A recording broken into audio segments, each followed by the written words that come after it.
शनिवार वाड़ा, पुणे का एक ऐतिहासिक किला, दिन के उजाले में पर्यटकों से भरा रहता है। लेकिन जब रात का अंधेरा छा जाता है तो यह जगह एक अद्भुत सन्नाटे में डूब जाती है। उस रात की चुप्पी जैसे किसी गुप्त रहस्य को अपने में समेटे हो। कहते हैं आज भी इन दीवारों के बीच एक चीख गूंजती है, काका मला वाचवा। लेकिन यह चीख किसकी है? इस किले का निर्माण 1732 में पेशवा बाजीराव प्रथम ने कराया था, जो मराठा साम्राज्य की महानता और शक्ति की प्रतीक था। लेकिन शक्ति के साथ षड्यंत्रों का जन्म भी होता है। यह कहानी एक युवा राजा की है, नारायणराव पेशवा की, जो केवल 17 वर्ष के थे जब उन्होंने 1783 में सत्ता संभाली। अनभिज्ञता और अनुभवहीनता के बीच वो अपने चाचा रघुनाथराव, जिसे सत्ता की भूख थी, के बीच फंसे हुए थे। 30 अगस्त 1773 की रात शनिवार वाड़ा की अंधेरी गलियों में एक खौफनाक साजिश रची जा रही थी।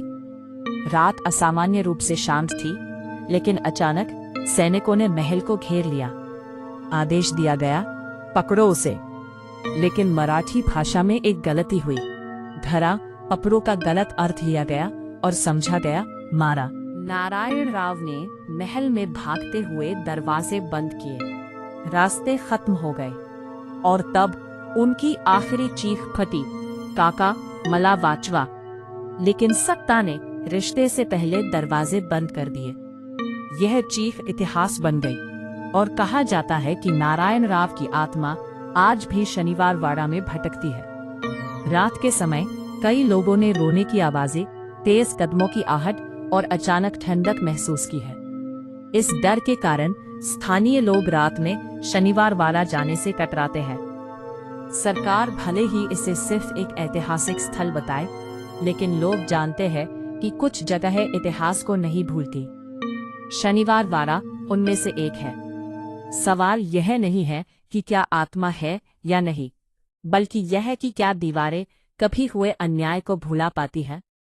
जब अगली बार आप शनिवार वाड़ा जाए तो ध्यान से सुनिए। शायद कोई अब भी कह रहा हो, काका मला वाचवा। क्या आप रात में शनिवार वाड़ा जाने की हिम्मत रखते हैं?